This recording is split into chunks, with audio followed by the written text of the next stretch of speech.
Full Service Radio is proudly supported and hosted by Simplecast, the easiest way for a podcast creator to publish and distribute audio on the internet. For more information, visit simplecast.com. Peace and welcome to the Edible Activist Podcast. I'm your host, Melissa L. Jones, broadcasting live from the lobby of the Line, DC. On this show, you hear from the voices of dynamic Black people and people of color in the agriculture, food justice, and healing space as they share empowering food narratives and perspectives that stem from the land, all while exemplifying the spirit of activism in their own edible way. Let's get started.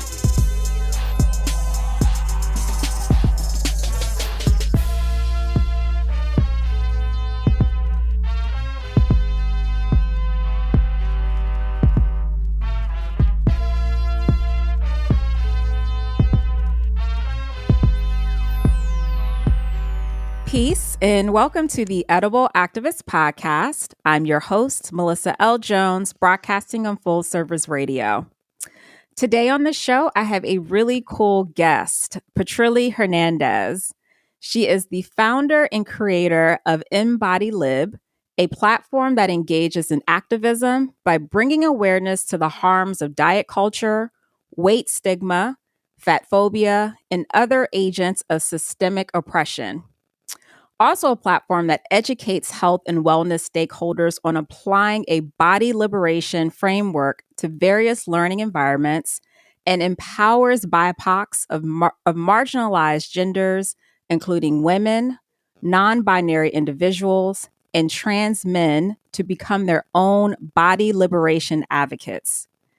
Patrilie has worked in health and nutrition as an educator, advocate, and policy analyst for over 12 years and has overcome her own hurdles with eating disorders. Patrilie, welcome. I'm so glad to have you on the show. Thank you so much. Thank you for that lovely introduction. I'm just thrilled to be here and be able to speak with you today. Yay. I love that vibe. I love that energy. Well, we are going to take a slight shift from what we would normally talk about on this show, which is mostly all things growing, farming, but we're not too far off because we cover wellness as well. Mm-hmm. And so, but we have never addressed body liberation. And I want this to be part of our food conversations. I want to take this moment, call it a wild card episode, if you will, but to really dive into these conversations. And you know, Patrilie, what actually prompted me to connect with you is that I read your piece on Wear Your Voice, and it was titled, I said it was titled, like you ain't write it, titled, How Food Insecurity and Eating Disorders Are Connected. And it really just, as soon as I saw that, I gravitated towards it because I said, what is this about? Oh my gosh. You know, when you hear food insecurity and then you combine that with eating disorders, I said, I want to learn more. And so we always talk about food being, it's a judgmental space. That's definitely something we do reference on the show, food being very judgmental as it relates to, okay, like you want to, eat this well-balanced, I hate the word diet, and I'm sure you do too, but you want a balanced plate, right? You want to eat farm fresh veggies. You want to do this, you want to do that. But it can also be a very judgmental space in that you have to be plant-based, or you must do this, you must do that. And so I never want that to be this space. I want to I want it to be not just safe, but I want it to be comfortable. And I want anyone to be able to dive into these episodes and feel like they can relate in some type of way. And so I'm just excited to shift and to learn more. So I'm actually going to kind of sit back and learn, but we're going to chat. And I'm just really excited. And, but before we, dive into the crux of our conversations, we're going to do first what I love to do is just to dive into your heritage and identity. And I know that you, throughout your journey, you have been unpacking that, which I love. And I've been doing the same thing. So I just have an appreciation for, just the journey itself and the insight and the revelations it brings to oneself. So we're going to start off with that. So you identify as a multiracial mixed woman of Mhm. Puerto Rican. I know I didn't roll that R correctly. It's all Of right. the It's all Puerto right. Rican diaspora. Puerto Rico. Oh, I got you on that end, girl. So let's talk about your heritage. Absolutely, absolutely. And I think all the things we're talking about today, I have definitely listened to your show and the different guests, and I think on surface level, what we're talking about today seems like it might pivot a little bit than what you usually talk about. But food really is the backbone of my recovery journey. And that is reconnecting with food, growing food, being able to reconnect with the land has been an incredible part of my eating disorder recovery and my body liberation journey. So I definitely Mm, think that all of this aligns.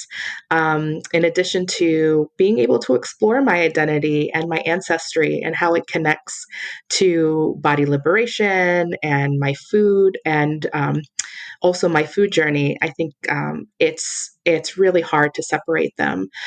So yes, a little bit about my identity. My parents are from the southwest part of Puerto Rico, and I was born in upstate New York, but I spent about the first 4 years of my life on the island before I came back to the mainland, where I spent my formative years. I do consider myself someone of the diaspora because I didn't live on the island my entire life, but because I've spent so much time there and most of my family is there, I think that I think it's a huge part of who I am and who my identity is. And so as many people know in terms of like how we identify racially, I think that like Puerto Rico really is a mixed bag, right? Very many people have a lot of what we call like a mestizo blend of identities. And so I would identify under that. There is a mix of people from white European ancestry, African ancestry, and also like indigenous ancestry. And my lineage and and my own ancestry, I think, are really rooted in all three. So you really see that in the food culture, the music culture, the island in general. So, yes, I very much identify um, with all three cultures that kind of make up the racial identity of the islanders. And I'm especially connected, I think, to my Afro Indigenous side, which is my father's side of the family. And yeah, very, very influenced by, what I grew up eating, what I view as good food, and I think my food journey today. wow, that's beautiful. You just created like this pot of like all these like wonderful ingredients, and I'm ready to feast. I'm ready to feast. There's a So lot of goodness, definitely a lot of goodness in that mix. I love that. I love that so much. So at what point, Patrilie, did you realize or acknowledge or face the fact that you, as I stated earlier, you battled with the eating disorder, Mhm. and at what point in your upbringing did you realize that something isn't right? Or at what point did you realize like I don't like my body, or I'm Mhm. doing harm, I'm causing harm to my body? What was that Melissa, moment? that's a very there's a lot to that question because I think that what we're kind of taught in mainstream white American culture is that when you think of eating disorders, right, you think of like the after school specials of the 90s where they look a certain way, right? They're growing up. I didn't believe that eating disorders existed in my culture, right? Like in my family, that was something that white people got. That's not something that really resonated um, with what I grew up with. And Mhm. basically, in my culture, growing up, and I think across the Latinx diaspora, and I think a lot of brown and black communities might be able to relate.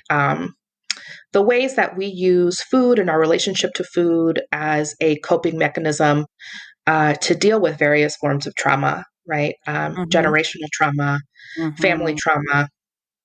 trauma, historical trauma. And so it becomes kind of so embedded in us that what we might what others might deem as disordered eating, for us it's just a way to deal. Mm.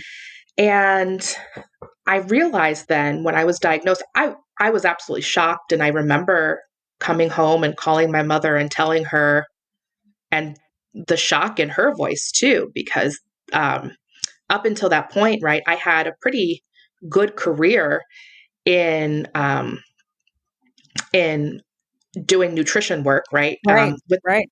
Yeah. Right, that like with the community doing food justice work. I was known as a nutritionist, as a nutrition educator, somebody that really had healthy eating down. And I think fooled a lot of people into thinking that I had it together.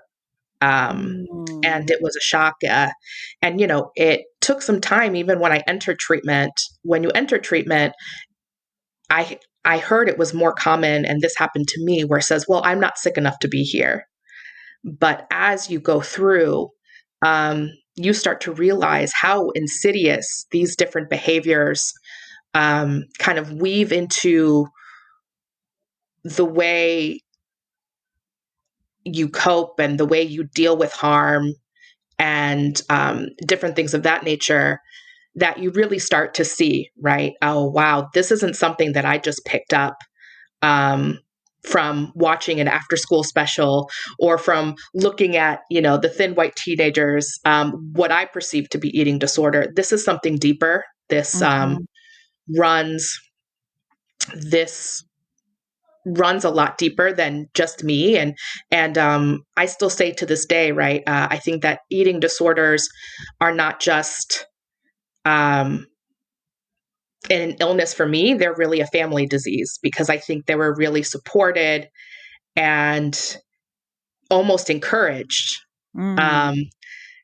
as a way to kind of deal with different things that I grew up with and my family grew up with. And I don't think people talk about it enough like that. I think that a lot of people view eating disorders where somebody is like, oh, well, I just want to be thin, or I just want to have this certain body, so I'll use food as a way. But very similar to people that might use, not super similar, but in a way that someone might turn to a substance or might turn to a behavior as a way to deal Absolutely. with pain. Yep. I feel like, especially in like Black and Brown, I feel especially like in Black and Brown communities, our relationship to food and the way that we use food to control us, or maybe the situation around us. I really see a lot of parallels with that. Wow. Wow. So when we talk about, we're gonna dive into the article in just another moment. I promise. Mhm, When we when you hear the word body liberation mhm, from an outsider who just has no clue what that means to them, or um B, like they have maybe a general idea of what body liberation just in the sound of it, but mhm, for you, just like the being and embodying, like Embody Lib.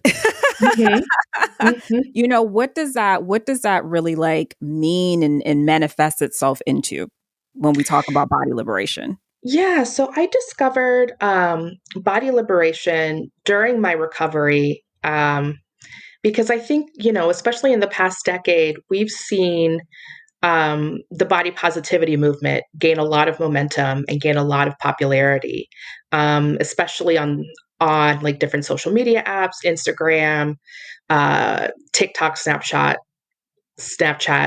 what have you. And I felt like, basically in treatment, they were like, okay, let's work on your body image. Let's find ways for you to love your body.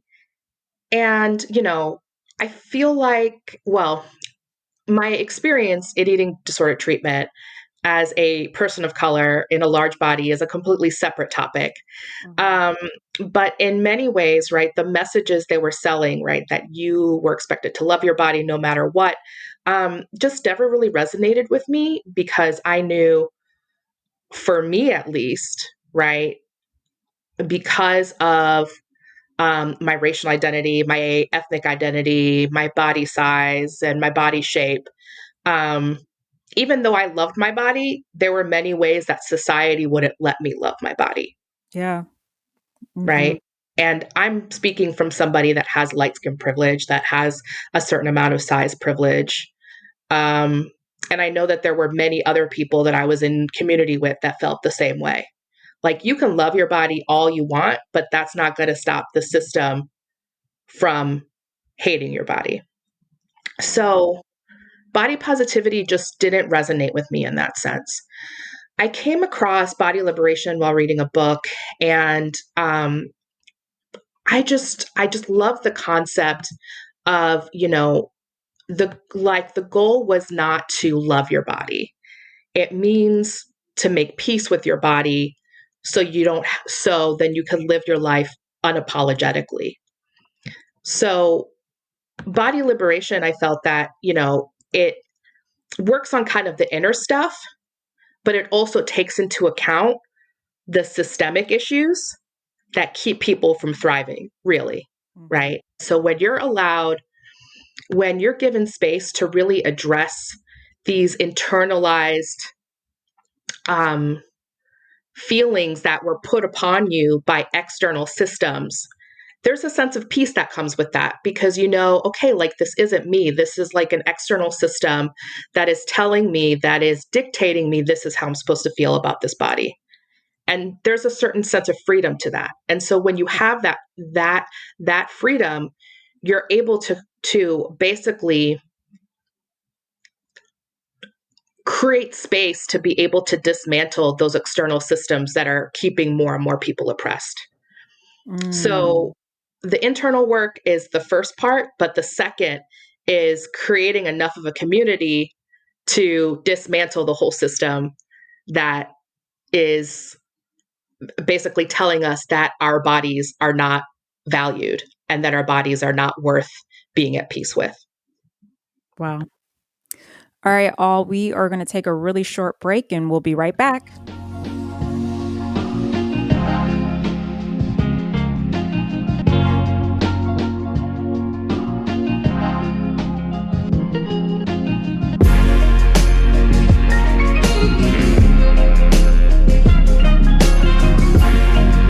You're listening to Perfect Day, produced by Artist Authentic.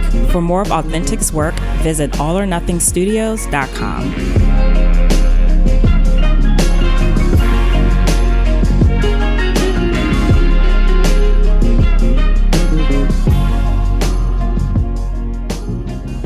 All right, peace. Welcome back to the show. This is Melissa L. Jones on Edible Activist. I have been chatting with the awesome Patrilie Hernandez, who is the founder and creator of Embody Lib.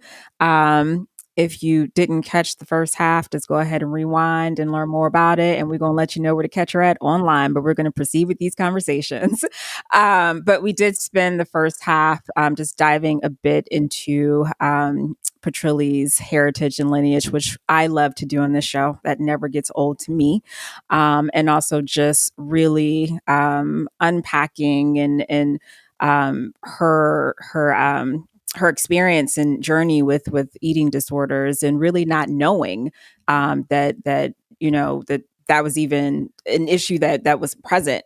But also in the same breath, being someone who's been in the food justice advocacy space, someone who helps communities with health and wellness to elevate, their well-being. And so definitely just wanted to spend some time on that. There's so much more that we can expound upon, but I really want to tap into this article that I'll mention, as I mentioned at the beginning of the show, which really prompted me to say, you know what, we got to have Patrilie. I got to talk to Patrilie. By the way, I know Patrilie, so it's not like she's a stranger. I know her.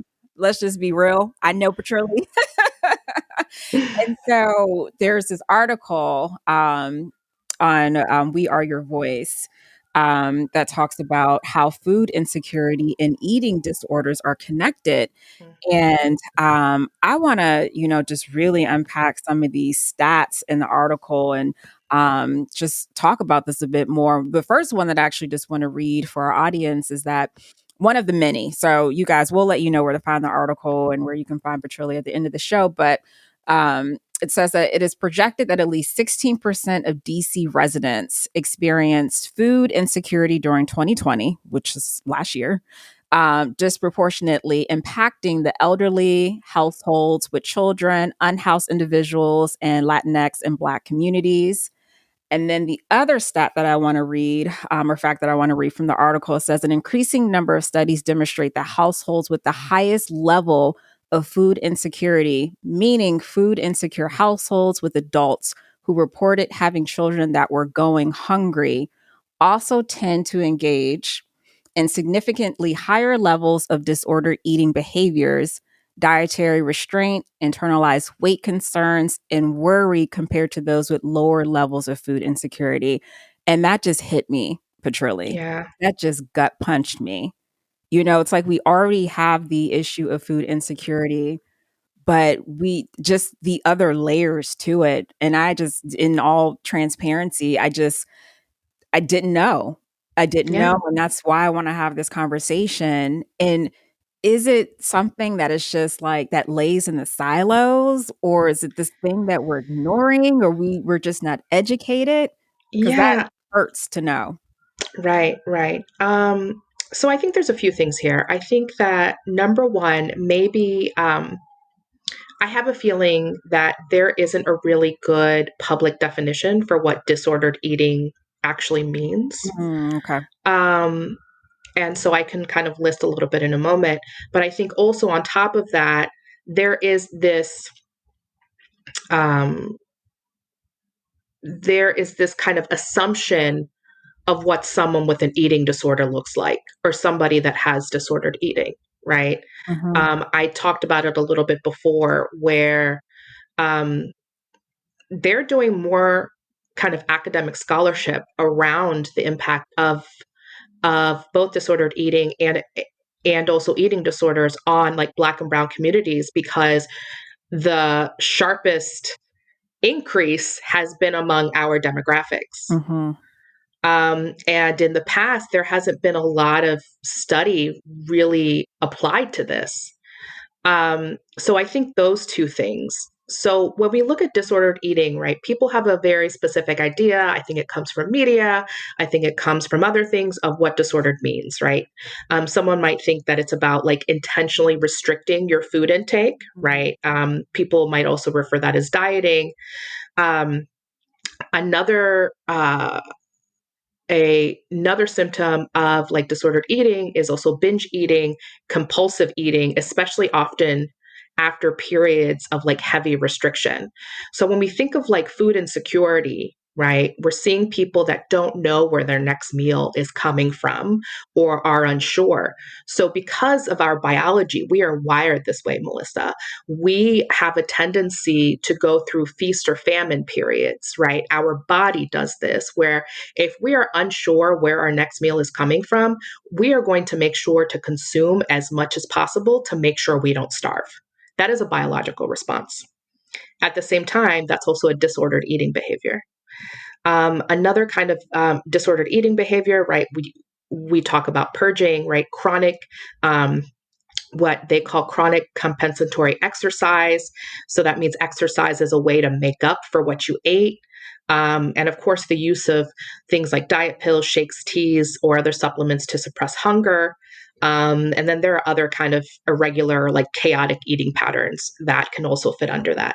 So when I list those disordered eating behaviors, I think the pool gets a lot bigger. Yes, it does. Of Yes, who it does. qualifies as having disordered eating behaviors. Oh my gosh. Yes. Wow. And so couple that, right? Couple that with people already have an assumption of what someone with an eating disorder looks like, right? Typically someone that's emaciated, somebody that has white skin, somebody that's young, somebody that is most likely a cis woman, right? But we are finding more and more this is not the case. So when we look at the diagnosis, if people don't think this is what someone with an eating disorder looks like, and I don't know what disordered eating actually is, of course it's not going to be diagnosed in a population. Mm. Mm. But then also let's talk about diet culture. You know, don't you just love when these trends pass through and there's the paleo and it's the Mediterranean, it's all this other stuff. You know, it's like this is what everyone is doing now. I remember, I swear, I have like I'm sure I've written like countless pieces and emails and pitches about like, you know, white women like glorifying smoothies and like this is the newest thing to do, and we latch on Oh, because it's gonna absolutely. make us healthy. And then, and I quote unquote healthy because if you're healthy in your body and not healthy in your mind, to me you're not healthy. Well, they're connected. They're connected. So I mean, I know diet culture is big key, a big key to all of this. So let's really tap into that.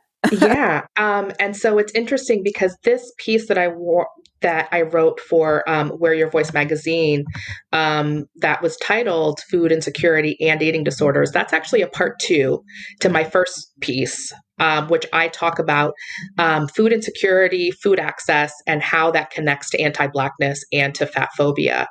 And so, we talk about diet culture, and you painted a really good example of how, we often see the epitome of diet culture is this, white skinned woman in a yoga pants, drinking a green smoothie or like eating a salad, right? That is what we see as like health. But how much of that is really informed by white supremacy culture and by also like colonialism? I talk a lot about that in the first piece, and a lot of my work about how we view things kind of like nutrition education and how we learn about food and how we deem what food is healthy and what food is not. A lot of it is driven by, I think, it's like driven by like racism, and it's driven by like colonialism. So all of that is really, really connected. And I think when we look at food insecurity and eating disorders, right, a lot of people are looking to improve the quality of food within food insecure communities, but they don't realize the harm they might be causing by um, pushing weight stigma, right? Saying that, well, if you're this size or like you're this weight, you can't possibly have a disordered relationship with food, right? They are saying, oh, well, food insecure individuals might have a tendency to eat this kind of food or that kind of food, naming it healthy and unhealthy, right? Putting a lot of the pressure on a person to have internalized weight issues, or sorry, that internalized weight stigma. So I think that, there's such a focus about getting quote unquote good food into food insecure communities, where we are overlooking a lot of the potential mental and also like emotional harm we might be causing by labeling food this and that, saying you should eat this, you shouldn't eat that, when they're already limited with a lot of choice and they're already experiencing trauma to some extent, because food insecurity is trauma. And so it seems very natural that they'll also use food as a way to cope with that trauma, and that might result like in many forms of like disordered eating. Wow. Well, let's also address, you make reference to SNAP benefits in this article, and just at the time of when SNAP benefits are released. And I mean, you spoke to this earlier, like eating so much at a given time because you may not have food at the end of the month.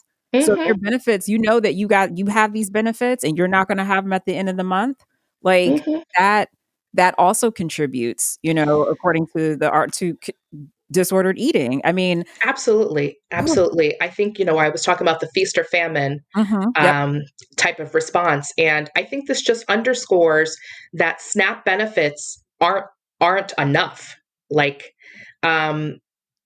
If Mm. folks are purchasing the food that they're going to eat towards the beginning, and most often than not, towards the end of the month, they don't have any to spend, it shows that that's not enough money, right? And we're basically just like perpetuating the cycle, because what happens? People are food insecure. They get resources to buy food. They're going to buy food to be able to like fill them up, because they're not sure when they're going to eat again. They run out of resources. They then like they go into starvation mode, and then they're given resources, and then the cycle starts again, right? So it's this like restriction binging, restriction binging, restriction binging that has a lot of harmful health impacts. People talk about chronic disease onset, and how it relates to weight gain or like weight status. Constantly restricting binging, restricting,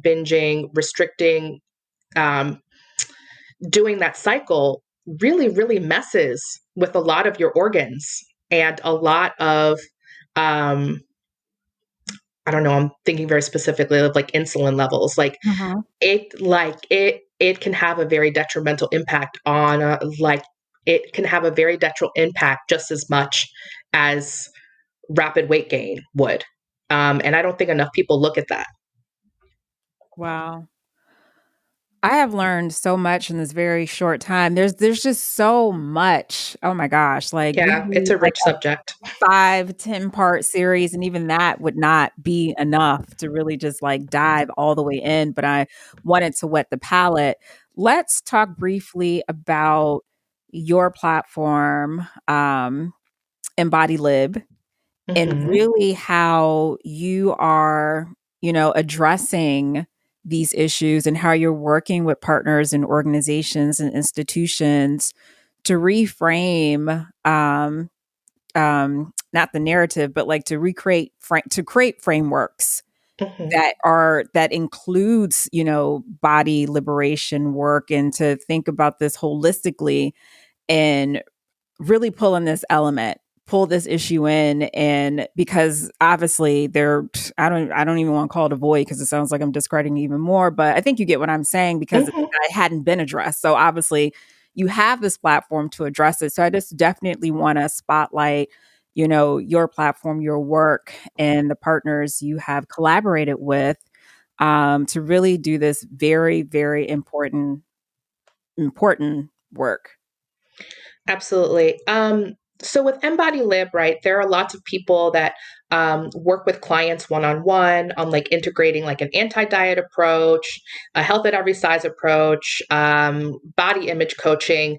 But I feel like where my work fits, it's more on the institutional level because of my background in like food policy work, nonprofit, food justice, also I think like different like community nutrition programs. Embody Lib really aims to work on the institutional level to shift culture, and to shift the paradigm of what it currently is, to a more decolonized and anti-racist focused approach. So some organizations that I've worked in the past have been different nonprofit organizations, health clinic programs, um, different mutual aid groups, right, that really want to disrupt, um, systems of oppression that, uh, these systems that can cause more harm to the people that they're trying to serve. So we do this through a couple of different ways. The framework that I use, the first part is just to dismantle, deconstruct everything you believe about food, everything you believe about your health, everything you believe about your well-being, and see where those beliefs come from and how they tie to white supremacist culture, and to also to colonization.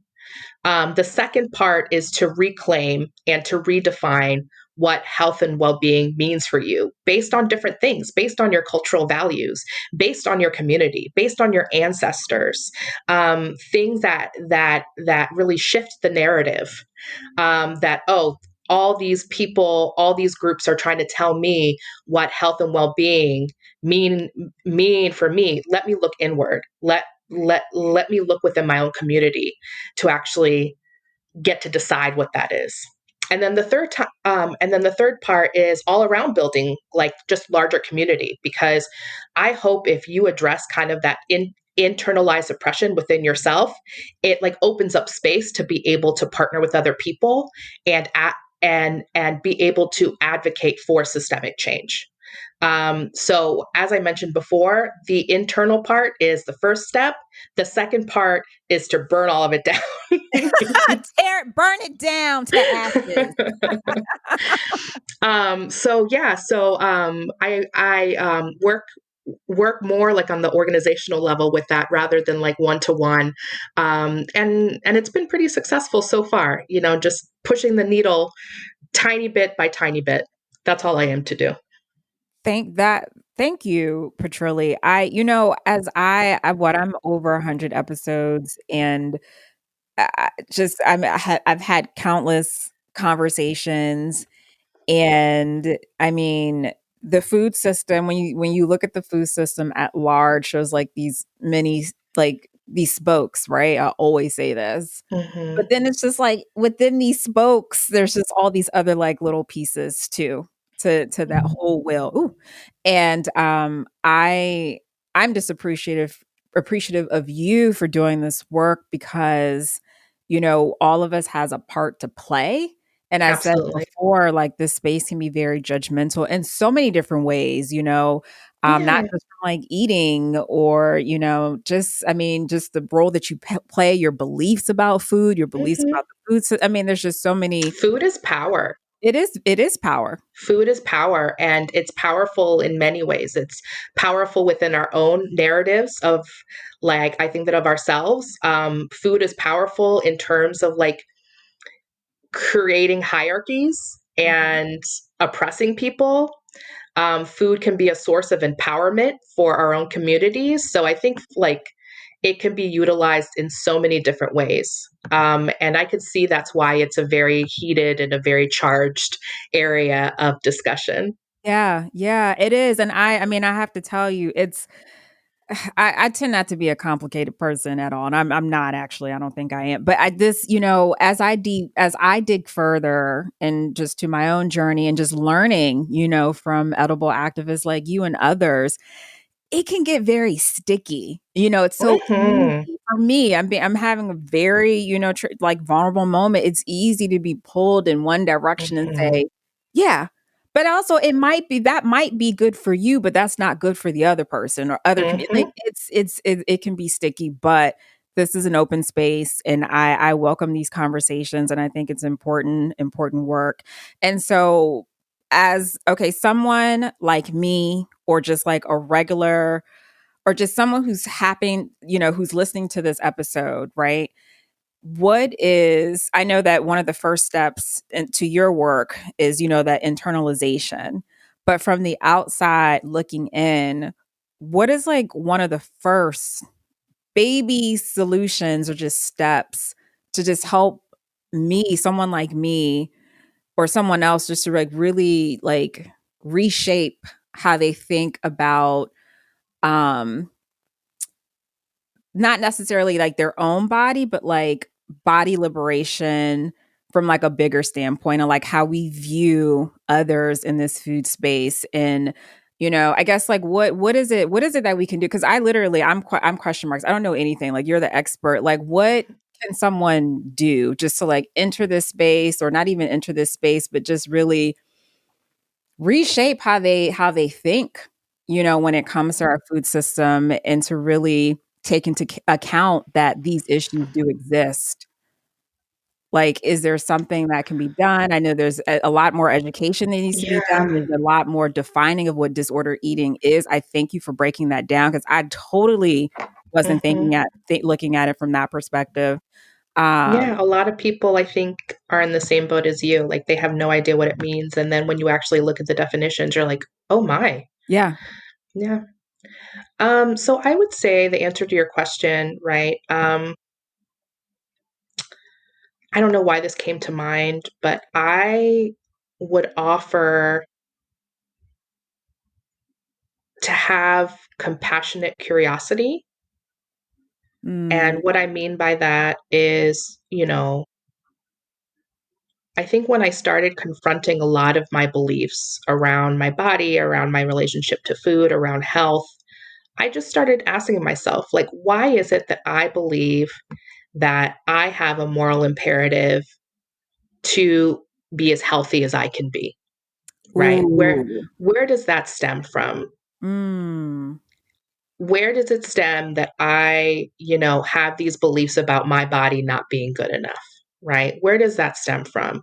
How does that connect to what I experienced in my family, what I experienced in my lineage, what I experienced systemically as a kind of grouped person, right? As a Mhm. person of color, how does that tie to our historical legacy? And you start making connections after a while, and what I advocate for, right, is that body liberation, like what the formula is, right? You have the framework, but the formula and the components are going to look different for everybody. Of course. And that's the point. And that's the point. It is you being able to reclaim what living in your body means for you, really living and thriving in your body means for you. That is not dictated by external systems that really were set up for you to fail, right? And it just starts with the questions, but also being compassionate and having grace for yourself if you don't have the answers. So I think that's what I would say. Wow. That is a masterclass session on its own. Coming near you. Coming soon from Patrilie. Wow. That has me thinking. Thank Mm, you. Thank you. This was a class. Patrilie, thank you. You literally just educated me. mm. I almost have like bit of like imposter syndrome. Like I feel like I shouldn't be having these conversations because I just Oh I don't know. no, I'm these transmitting a conversations lot. are so important. I These know. are so important. Oh my gosh. But thank you for just being a part of this space and sharing with me and selfishly, right, my audience. And I definitely would love to have you back on to continue the conversations or Yeah, in a anytime. different capacity because I think this is important. So first, well, we're going to do a rapid fire in just a moment Okay, before we close, but tell folks where to find you at online. That's if you want to be perfect. found. 'Cause So you can visit my website. You can definitely visit my website. It's www.embodylib, EMBODYLIB.com. I'm also pretty active on social media. I have a pretty good Instagram platform. You could follow me at the Body Lib Advocate. That's the underscore Body Lib underscore Advocate. And on my website, you can get connected to my Twitter as well. I'm on Clubhouse, and my LinkedIn. So uh, yeah, you can aw- find me if you look for me. awesome. All right. So are you ready for my rapid fire? Let's do it. All right. What is your favorite veggie or fruit? So I have two for this, and they're kind of similar, but I love them. I love eggplant, and I love okra. They're a huge part of my food culture growing up. In Spanish, we call eggplant berenjena. Okra is called guingambo, and we stew it and eat it with rice, and I could eat it like every day. That sounds delicious. Like I have like I'm the number one okra fan. I don't know if anyone loves okra more than me. I'm just gonna say that. Okay, I don't But know. All I'm not. right, that I, I think I take you up on that challenge, Melissa. all right, I'm with it. I'm with it. But you know what? I'm not a big eggplant person. Listen, I love me some deep fried eggplant. All right, let's be Mm-hmm. fair. Love it. But to have it stewed with okra, I Oh, have to try that. That sounds delicious. yeah. It looks like we definitely have to have a cooking date once things open back up, I'm so I down. can show you my grandma's recipe. Oh, I'm down. I'm down. All right. So we're going to go to your flavor profile. Sweet, Hmm. spicy, sour, salty, savory, or bitter. Give me that salty and crispy. Anything that's like fried and like salty, like oh, I will. I will give up cake or anything sweet forever for just like a good potato chip. That salty Just crunch. one. Just one. Yeah. The last artist or podcast you listened to. So I was thinking about this because I love music a lot. And so I'll just what I've been kind of playing in a loop today. So I saw, so on my playlist, the song that Leslie Odom Jr. played or sang when he played Sam Cooke in the movie One Night in Miami, a change is gonna come. And that's just like inspired me to be on this like Sam Cooke / Leon Bridges loop for the past day. It just matches with the rainy day. I love it. That album, Ain't That Good News, just, that movie kind of set the stage for me to appreciate that album a lot more. I love it. That's the vibe. That's the vibe. All right. Lastly, who are you rooting for these days? It can be your mama. It can be a cousin. You know what? Dog. Anybody. I am rooting for everybody who was ever told their body wasn't good enough, that it was too small, too big, wasn't shaped the wrong way. I'm rooting for people that are breaking generational trauma responses and choosing to be the cycle breaker. I am rooting for people who are reconnecting with their ancestors, like I am, especially people whose like lineage have been intentionally erased in order to empower colonizers. I'm just rooting for you guys and just hope you find strength and protection. Oh, you better preach. What a way to end the show. All right, y'all. Thank you so much for listening. Patrilie, it's been a pleasure. And y'all be easy. Peace.